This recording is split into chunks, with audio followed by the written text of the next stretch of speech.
Good morning, everybody. It is Thursday, May 19th, 2022. Today, we're talking about the quantitative themes from the 2015 Independent Consulting Survey. So that is the Independent Consulting Topical Interest Group, a member of the American Evaluation Association. Most of you guys here present today or listening after the fact through YouTube are familiar with the American Evaluation Association, or you should be. It is a fantastic organization that supports evaluators. In one part of it, there's several little groups. They're called topical interest groups, or for short TIGs. The TIGs support folks in whatever their endeavors are. So I'm a member of the assessment and higher education TIG and the pre-K through 12 TIG. But kind of my home has been the independent consulting TIG. That started for me in 2011 when I met Susan Wolf and Ann Price, and they were super nice to me. And I said, hey, I like these people, I should stick around. And a couple other people. And I actively got involved with the leadership from 2011 on. That was in Anaheim. Do you guys remember that, Susan? I didn't even go to Disneyland. Everybody went to Disneyland. And I think if there was one thing I wish I had done while I was there, I wish I'd gone to Disneyland. Anyhow, so I got involved with the leadership and I learned about a lot of things. The first thing that I did while I was there was I took one of the pre-conference workshops with Gail Barrington about independent consulting. And that was my first introduction into that. And I was just blown away by the fact that she knew some things about independent consulting. And she started quoting some data from the survey that the independent consulting TIG, the IC TIG, had completed back in 2003, and they presented it in 2005, and this was now 2011. And I was like, ooh, fees, I can learn about fees. Oh, hey. And it was exciting to me because I felt finally after a year of being in the business as an independent consultant that other people could do this successfully. And so I was like, this is amazing. So that became a background story for me as I got involved with the independent consulting TIG leadership. And I pressed hard for us to do a survey. And what you're going to see today are the quantitative pieces. And then a couple of weeks from now, we're going to do the qualitative pieces too. But the quantitative pieces of these data, and there's a lot here. So I'm going to jump right in. Where's my screen? Here we go. So quick backstory, that home of the three thing is actually it's a little piece of wooden little thing that I got from a client once, and I always think of us as independent consultants as we are in the ICTIG is the home of the free because we have the freedom to do what we do. And another quick backstory, a lot of you guys know this little logo. I call him Icky. I don't know if he has an official name, but it is our mascot for the ICTIG. I had put together in Atlanta years ago a dinner, and people gave me money and we paid for it, and there was extra money, and I had like $200. So I hired a graphic designer to create our logos. I guess this was 2015, 2016-ish, somewhere in that neighborhood. And so I just said, I had a joke, and I said, well, you know, we have this kind of like running joke that we're like a gerbil or a hamster with horns on, and there's our guinea pig, a guinea pig, and that comes from Amy Germuth. And so I threw that out at the graphic designer, and he came up with this logo, and it's come to be one of our kind of like resilient logos that we see a lot. So that's the history of the guinea pig with the armor on. And someday maybe I'll show you the picture that Amy Germuth threw up there, because she does have guinea pigs, by the way. We're going to go into some fees discussion today. I'm going to share with you information about what people charge. And I do want to point out that the Securities and Exchange Commission has a belief that we might be price fixing. And I don't believe that. And I want to address this directly before we get into any of the financial data.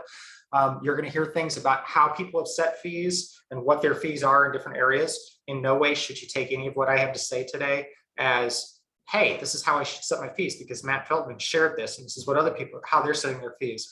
We have an entire workshop, we have an entire session, several of them on the IC Topic Chats YouTube. In fact, I think they're at the very top. There's two of them, and they're in the top 5, so they're very popular So go there, learn how to set your fees, and then you can then come back and think about this in relevance to what I'm going to tell you today about how people set their fees. But under no circumstances am I telling you, hey, here's what people charge, so this is what you should charge. Certainly not. That's out of the way. There have been 3 surveys over the years. Back in 1991, long before I was an independent consultant, they did a survey. And I think, I can't even find the data right now, but there was less than 100 respondents, probably about 80, I think if I remember correctly, about 80 respondents. In 2003, Tanya Jarosevich and a group of people put on the 2003 survey, and that was kind of published in 2005, and they had 237 responses. And then so I call it the decennial survey, but I don't know what the word is for every 12 years, whatever that is. We seem to do this every 12 years. In 2015, we had 315 valid responses. There's about 379 total responses, but we had to throw some of them out for, whatever reason. So who responded to our survey, just to give you a basis for what I'm going to share with you today? They were overwhelmingly women. There's going to be no surprises here, by the way. A little over half of them have PhDs. And this is for the basis of your understanding of who your peers are, too. They were between the ages of 42 and 61 years old. If we were to do a 25th to 75th percentile, so the median would be somewhere in the early 50s. And if we were to take the independent consulting drama story and put it as a made-for-TV movie, we would cast that person as probably, I would say, Emma Thompson. She just seems to me like she would be an independent consultant if she weren't, a famous, beautiful actress. But we would cast her in that role. So let's talk about demographics. Where are these people located?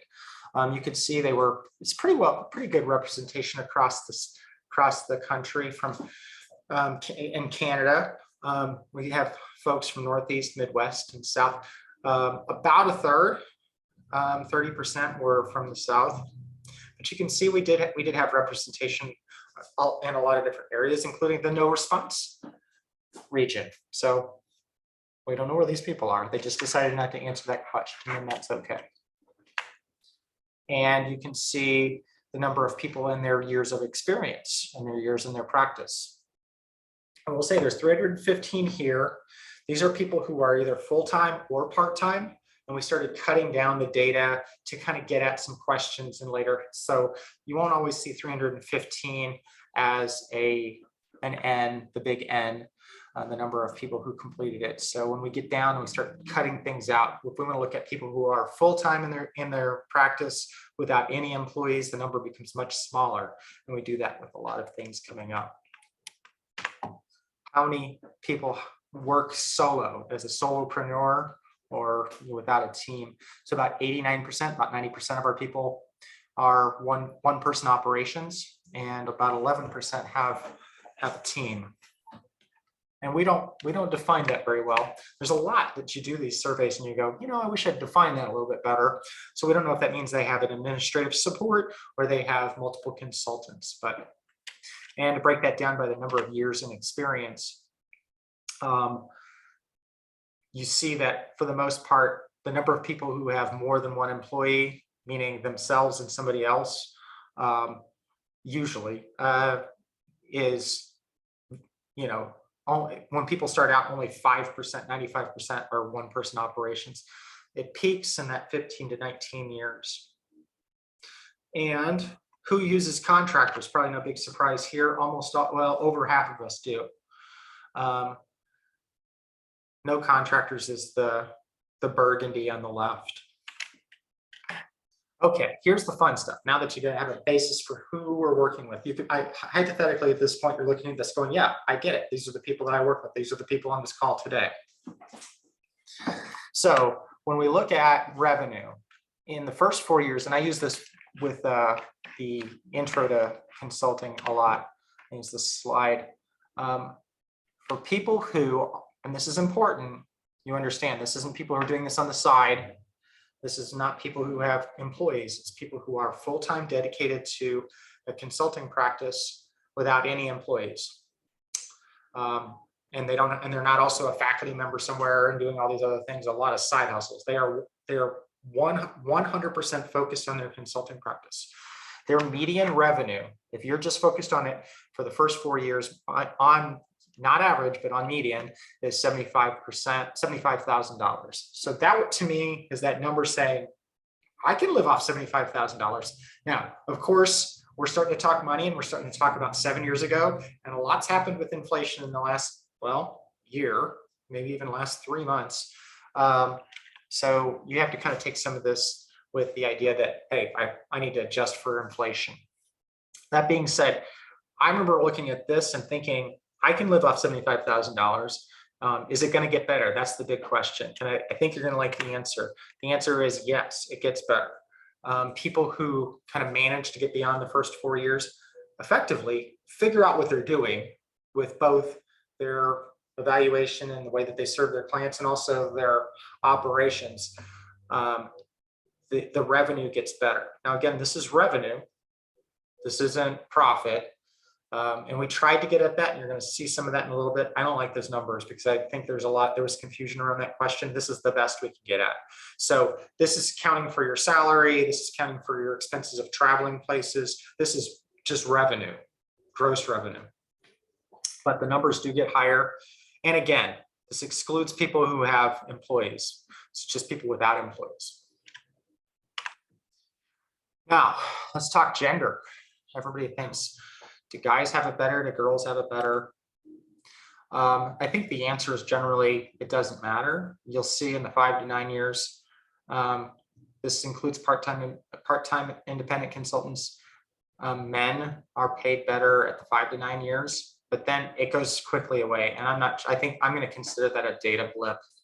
The 0 to 4 years, $10,750. I'm not really sure what that number is because that's a huge jump. I think people were reporting numbers that were like 0 in that data set. So what I think this tells me is, for the most part, it doesn't really matter your gender. We're going to get into the question about PhDs in a second. I think it's a couple slides away. All right, so getting back to fees. Here's the big slide everybody's waiting for. Your average fees. You'll find the median is $100 across all regions. That's what it was, at least in 2015. I would hope people are thinking about it being higher now because the cost of just living an average lifestyle is a little bit more expensive than it was a year ago. But the median in 2015 was $100 per hour is what people were charging.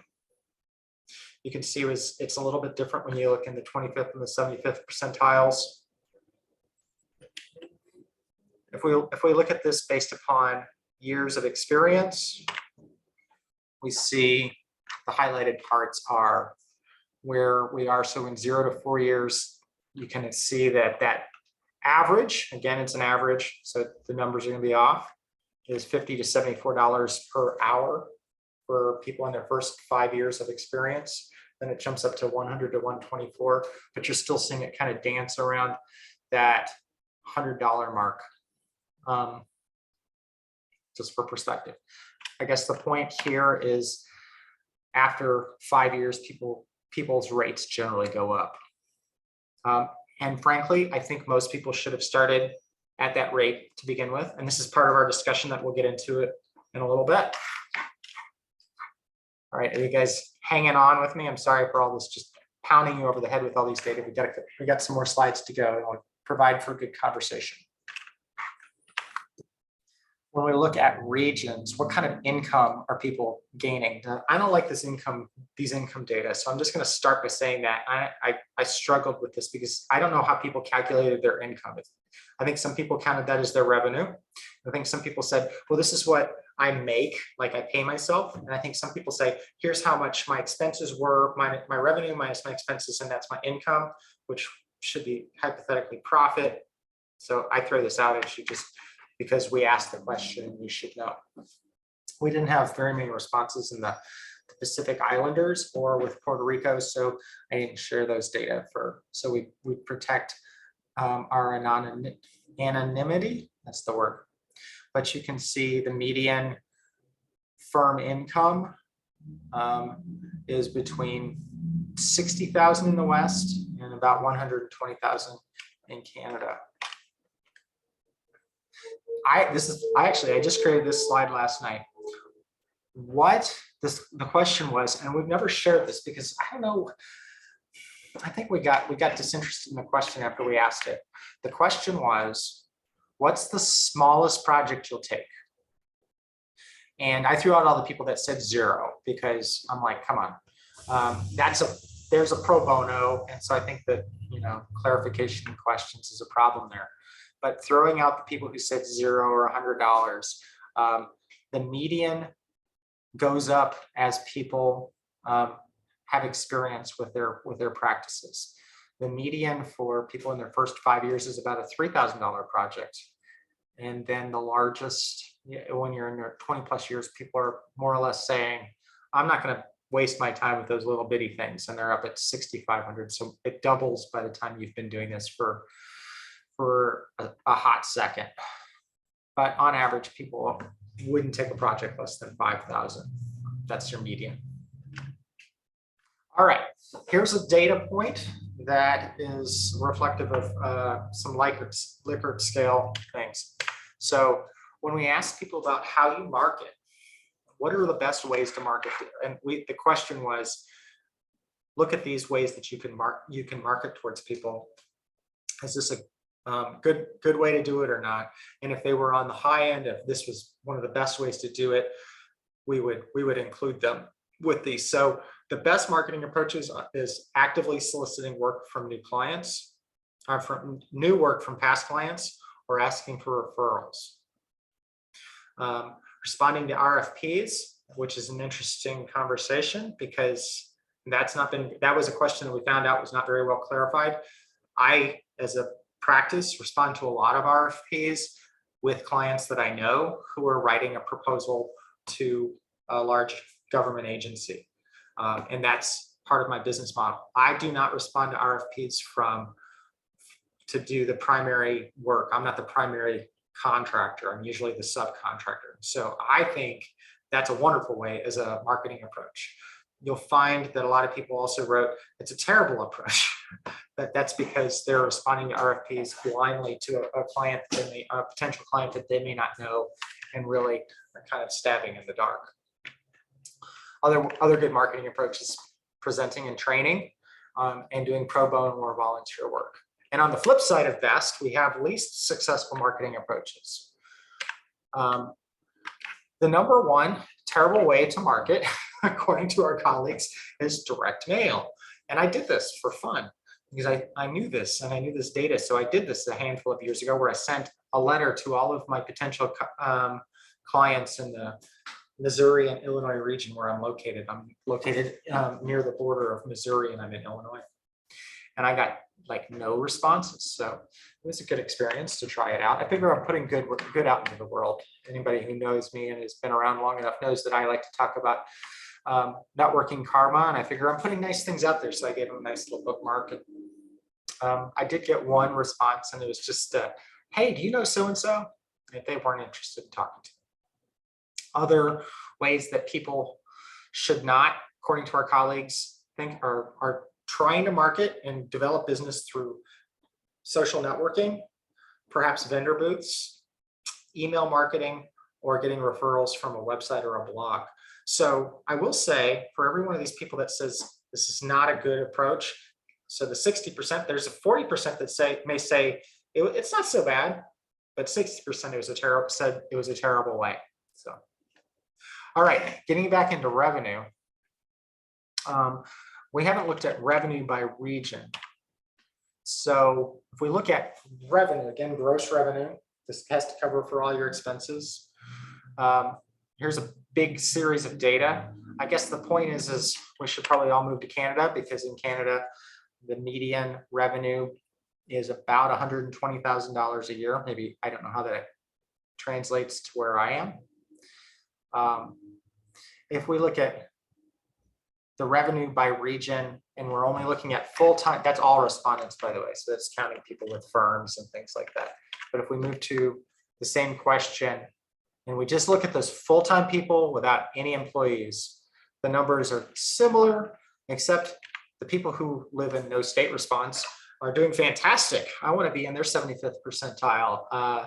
So we should all move to no state response. Not that good of a joke. All right. Is there a difference in revenue based upon whether you have a PhD or not, a doctorate? Most of us have PhDs. The answer is yes.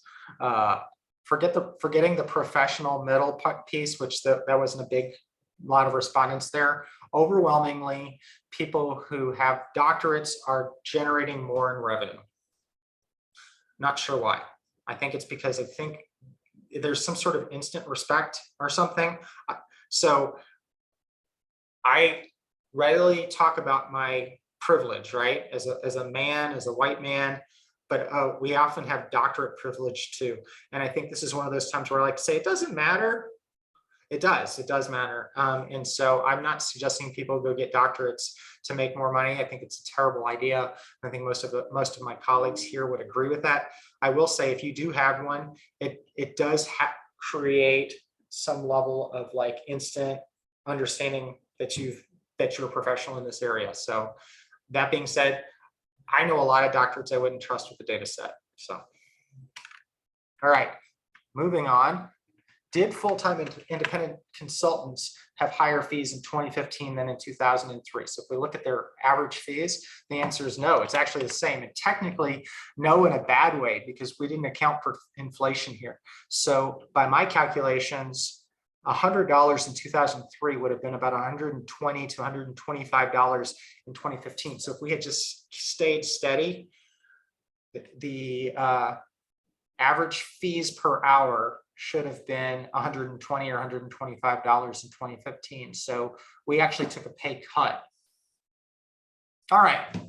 It's a lot of information. I've been talking at you for more than 20 minutes. So here's my reflections. I'd like to talk about my 5.5 reflections.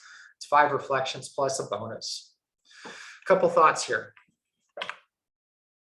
Inflation's real. When you're thinking about all of this and you're thinking about revenue and everything that I shared today, you need to take it from the perspective of it's not accounted, we didn't know inflation was going to increase as much as it has for the past year. And so perhaps if you're taking anything away from this, you probably need to put some sort of your own personal consumer price index inflation adjuster on there. Don't use this to set your fees. I've said it a couple of times.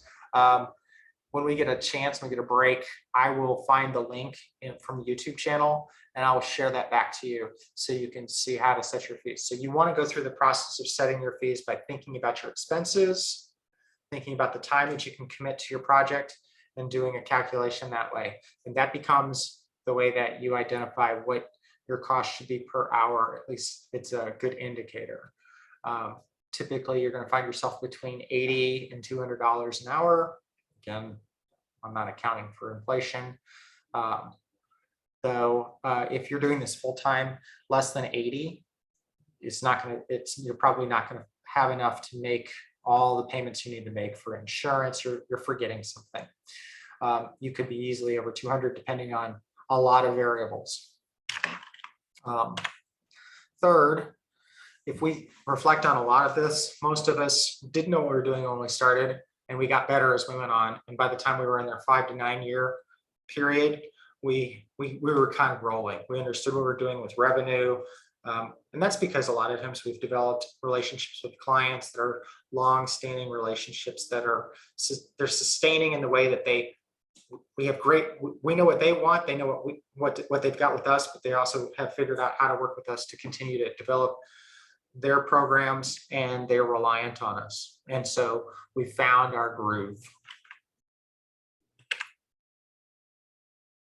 Minimum project should be considered for profitability over size. So what that means is, back on that, what's the smallest project I should take? I want to point you back to something Kirk Nesta said to us about a year ago. I asked him this question: what's the smallest project you would take? And he says, a lot of people want to give you a number, and I'm not going to do that. He said this: make sure it makes sense to take on that project. So if it's a $3,000 project, but it really you can do it very quickly, you can hand it off to somebody who's more junior in your organization, or it's easy money, right? You should take those projects. They may feel like there's more to administer, but make sure you understand all the details of what it takes. A $3,000 project can be a very profitable thing.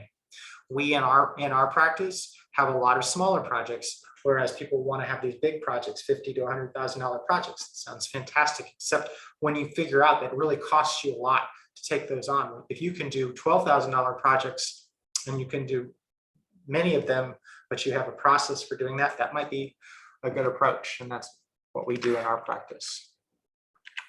And also, I think I said this already, this kind of goes back to first 5 years are your lowest earning years, but it is overall better as you get some more experience. So thank you for all that. I want to make sure you guys see our other topics that are coming up. I'm actually on track. I've got to do all these presentations for 4 weeks in a row. Boy, I'm busy. Next week, I'm going to do a session. It's going to be a newly developed one, thinking about the differences between being a solopreneur and a consulting firm. And I know a lot about that because just 3 years ago, Tom joined me, and that was my first employee. And today we have 10 or 8 with the expectation of 10 soon. And so I've lived on both sides of what that's like. We're going to do a core topic after that on business plan development. And I've got a very special template for you that I developed for the workshops that I'll be happy to share and talk you through. We're going to do the flip side of today's presentation on qualitative, the qualitative themes. What do people have to say about being an independent consultant? What are their reflections? What are their worries? What are their concerns? And so we'll dive into those. I will be borrowing heavily from the analysis from some of my co-authors because I'm more the quantitative person, and the qualitative is something that I rely on others for. Juliana Rosa will be doing a book review on June 16th, and then Chelsea Horvath will be talking about selecting a lawyer. If you've been following the IC-TIG e-group, which is like that listserv where they send you emails, people send out an email. Chelsea had questions about that, and there was a lot of thought and reflection. So she's going to take a lot of what she heard and condense that down into a little presentation for us on June 23rd. We've got other sessions coming up after that. That's what I've got there. So with that, I'm going to stop the recording, but I'm happy to keep the slides up because I feel like somebody's going to say, hey, can you go back to that one slide? And that's what I feel like we'll do for the remainder of the session. So with that, thanks for joining us today. And I look forward to seeing you on next week's session.